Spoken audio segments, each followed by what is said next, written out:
Okay बच्चों, पिछले ही video में हम लोगों ने कुछ कुछ क्वालिटीज पढ़ी थी ह्यूमन हार्ट की, जिसमें मैंने आपको बताया था वो मायोजेनिक है और पेरिकार्डियल मेम्ब्रेन के बारे में। Now this is the second part of the same topic.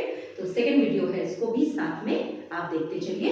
इसमें हम लोग फिर से हार्ट से स्टार्ट करेंगे। अब हार्ट की जो डिविजन्स हैं उसके बारे में बात करते हैं। तो बेसिकली जो हमारा वर्टिब्रेट्स का हार्ट होता है वो डबल चैम्बर्ड होता है, ठीक है, 2 चेम्बर्ड होता है, जिसमें कि ऊपर वाला जो चेम्बर होता है वो एट्रिया या ऑरिकल और नीचे वाला वेंट्रिकल। लेकिन जैसा आई थिंक आपको थोड़ा बहुत पता भी होगा इसके बारे में कि ह्यूमन हार्ट जो होता है, क्योंकि हम हाईएस्ट फॉर्म है इवोल्यूशन का, राइट, वर्टिब्रेट्स में, तो हमारा हार्ट हो गया 4 चेम्बर्ड। ठीक, तो हमारे हार्ट को आप बिल्कुल बिना किसी झिझक के ऐसे 4 चेम्बर्ड बना डालिए। ठीक, now this is right auricle, हम ऐसे देखते हैं, ठीक है, इस तरह देखेंगे तो ये हमारा राइट साइड है, राइट ऑरिकल, ये आपका लेफ्ट ऑरिकल, ये आपका राइट वेंट्रिकल और ये आपका लेफ्ट वेंट्रिकल। तो पहली चीज तो हार्ट इज 4 चेम्बर, आपने देख लिया, right auricle, left auricle, right ventricle, left ventricle. जो ये वाला सेप्टम आप देख रहे हो ना बेटा, ये जो बीच में जो सेप्टम है इसको हम लोग कहते हैं ऑरिक्यूलो वेंट्रिक्यूलर सेप्टम, क्योंकि ऑरिकल और वेंट्रिकल को सेपरेट कर रहा है। ये इंटर ऑरिक्यूलर सेप्टम और ये इंटर वेंट्रिक्यूलर सेप्टम, राइट। तो ये सेप्टम है, ये मैं रब कर दूंगी क्योंकि they are actually eating up the lot of space और आपको बहुत ज्यादा इसकी डिटेलिंग की जरूरत नहीं है। This is more feasible in class 11, but still मैंने आपको बता दिया। बहुत सिंपल सी बात है, कुछ रटना भी नहीं है। ये ऑरिकल्स हैं, ये वेंट्रिकल्स हैं, तो भाई बीच में जो लाइन है वो ऑरिक्यूलो वेंट्रिकुलर सेप्टम है और ऑरिकल्स के बीच में जो है वो इंटर, राइट, बीच में inter auricular septum, inter ventricular septum. So now I am rubbing it because unnecessarily मैं आपको कंफ्यूज नहीं करना चाहती हूँ यहाँ पे। So we are back to our normal diagram now. आप उसका स्क्रीनशॉट लेके कभी भी उसको लर्न कर सकते हैं वीडियो में। अब मैं बात करूंगी जितने भी वेसल्स आते हैं, ठीक है। तो देखो यहाँ पे जो वेसल आता है, आपने देखा ना हार्ट आपका कहाँ पे है भाई, आपका हार्ट जो है वो चेस्ट कैविटी है, थोरैसिक कैविटी है। तो ये जो कंधे हैं, सर है, यहाँ सब ऊपर से जितना भी ब्लड आएगा, डीऑक्सीनेटेड ब्लड, उसको लाएगा आपका एंटीरियर वीना कावा। वीना कावा जो है मेजर वेन जो होती है उसको कहते हैं। तो ये है एंटीरियर वीना कावा, ठीक है।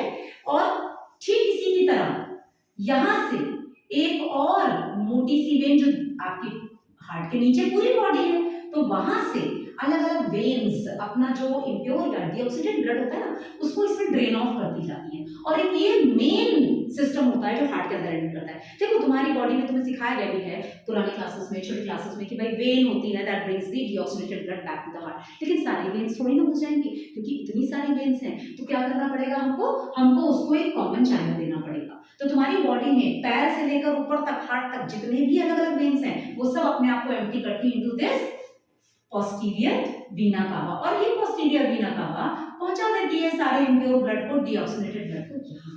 तो इसका मतलब यहाँ पे कौन सा ब्लड आया, यहाँ पे आया डीऑक्सीनेटेड ब्लड। और लॉजिकली हम लोग डीऑक्सीनेटेड ब्लड को ब्लू कलर से दिखाते हैं, ठीक है। इसके बाद आ जाइए राइट वेंट्रिकल में। राइट वेंट्रिकल से ब्लड जाता है इनटू लंग्स, जाता दोनों साइड में है, पर कंफ्यूजन ना हो इसलिए हम लोग अक्सर सारे डायग्राम्स में आप देखोगे एक ही साइड जो है आपको ये दिखाया जाता है। तो ये हमारा चला गया लंग्स में, ठीक है, ये आपका लंग्स आ गया। यहाँ पे you are coming back here, ये देखिए, ठीक है ना। तो देखो बहुत क्लियरली यहाँ से जो गया, ठीक। अब यहाँ पे you should learn the names, कि हमारे वेसल्स की नाम पता होनी चाहिए आपको सारी, ठीक है। अभी 2 हम याद कर चुके, राइट ऑरिकल की वीना कावा याद कर चुके। अब देखो राइट वेंट्रिकल से, राइट ऑरिकल में 2 वीना कावा, राइट वेंट्रिकल में पल्मोनरी आर्टरी। भाई मैंने इसका नाम इसलिए लिखा है कि इसकी इज्जत अलग है, इसलिए अलग है कि this is the only artery that carries deoxygenated blood, right. तो ये 1 मार्कर है, ये 11th में भी 1 मार्कर है और ये 10th में भी 1 मार्कर है। Please keep in mind, pulmonary artery is the only artery that will carry deoxygenated blood from right ventricle to the lungs. And then after purification, of course both the sides, Of course, both the sides. We are not showing it here, but then you should presume that it is going on both the sides. क्योंकि दोनों side lungs हैं. अब यहाँ पे pulmonary, ये जो आपका pulmonary vein है ना, इसकी क्या खास बात है? pulmonary vein जो है वो impure blood जब purify हो जाता है lungs में, तो it would bring back the purified blood to the left auricle. तो कुछ हमें ये तो समझ में आ रहा है कि यहाँ पे हमारा ये ब्लू ब्लड था और यही ब्लड यहाँ आ रहा है अगर नीचे, क्योंकि लंग्स में जाने से पहले आया तो यहाँ है ना, तो ये साइड जो है हमें ब्लू कर दिखता है. मैंने आपसे कहा ना हार्ट आधा नीला और आधा लाल होता है, तो इस तरीके से. अब बचा हमारा लेफ्ट वेंट्रिकल. लेफ्ट वेंट्रिकल से एक मेजर वेसल निकलती है, एकदम लाइफ गिविंग वेसल होती है भाई, इसको कहते हैं आयोटा. तो यहाँ से निकली आयोटा, मगर आयोटा के साथ मजेदार बात क्या है, निकलती है यहाँ से, पीछे से राउंड मारती है ताकि ब्रेन को फटाफट सप्लाई जाती जाए, और ऐसे राउंड मार के फिर नीचे निकल आती है. तो ये हो गई हमारी एक मेजर आर्टरी जिसका नाम है आयोटा.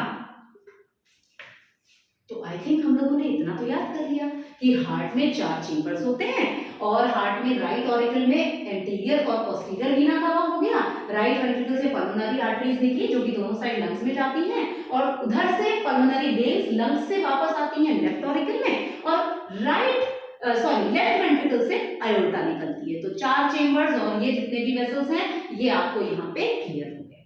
ठीक है, अब फंक्शन जो हार्ट का है that will be told to you in my next video. ये सेकंड वीडियो था. Now we will be seeing our next video जिसमें हम फंक्शनिंग ऑफ हार्ट प्रॉपर्ली पढ़ेंगे. Thank you so much.